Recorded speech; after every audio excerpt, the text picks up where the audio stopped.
Hello everybody, this is Money Mom. Welcome back to the channel. Welcome everyone new and welcome loyal subscribers. I appreciate everyone's time.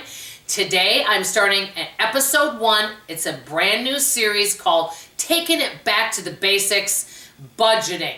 And what I want to do with this series is keep it simple. I know many of you know much of this, but for me, sometimes even if I've been doing something a long time, it could be anything, budgeting, cooking, baking, exercising, sometimes it's good for me to start all over again because I need a reboot. So we can maybe call this a reboot if you wish.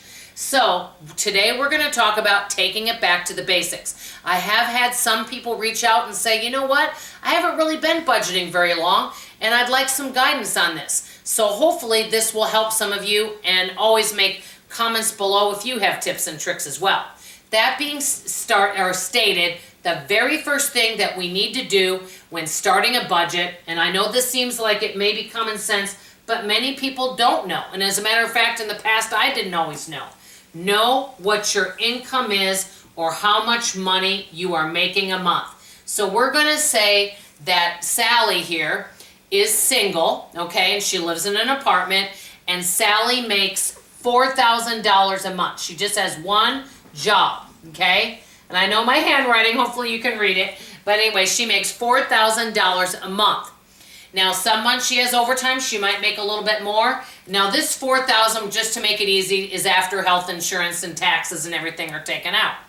So, the first thing she knows is that's how much money she makes. The second thing Sally should do is she should write down all of her expenses / bills. What I would call not variable bills, fixed expenses, things that don't generally change. For example, Sally does have a car payment. That doesn't change every month. She has rent. That doesn't change.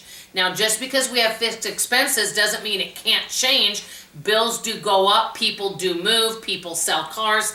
But for right now, she's just going to look at the bills she currently has and will probably have the next several months.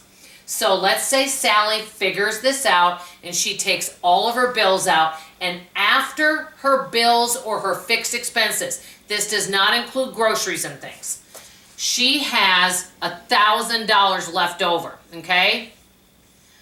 So the next thing Sally's going to do is she's going to, and this is the part where it does take some work, she's going to write down all the areas that she spends food and figure out approximately how much she spends. Now, before Sally gets to stage number 3, she may want to spend some time tracking her expenses. For example, grocery, and I could just put food, we'll just put that. Going out to eat, I'll just put entertainment, E-N-T, you know, anything like that. Gas, okay, all of this, and there's tons of other things. So I'm just writing down a few examples. So let's say Sally does eat out lunch every day, and she does go to the grocery store every day and pick things up, and she does spend quite a bit on entertainment. And so let's say after all of these, and paying off her, you know, car and all this, and her credit card bill, that Sally only has $100 left over every month. Well, the beauty with the budget is she can't really change, she can change her income by getting a new job or a side hustle. Right now, she can't currently change her current bills right now. She's locked in, we're just going to say. But she's got a lot of wiggle room with her variable expenses. She can cut her grocery bill, her entertainment bill.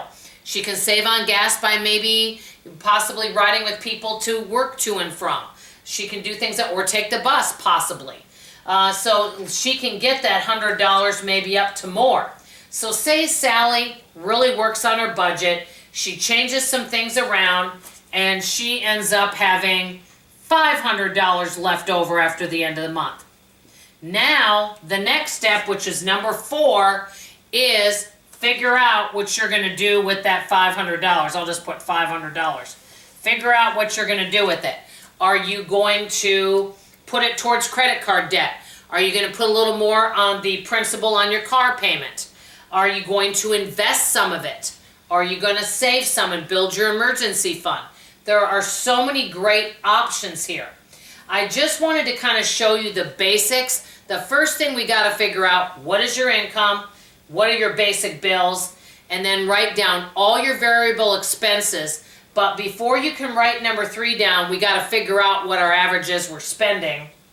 And then figure out what you're going to do with your extra money.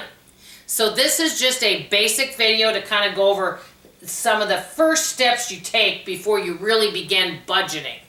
What would you guys like to add to this video? Let me know how you budget. Do you do it on paper, spreadsheet? I'd like to know what kind of budget you use in the comments below. That's all I have to say for now. And next week on Monday, I'll be doing episode 2 of this series. Thank you very much and have a fabulous day. Love you. Bye.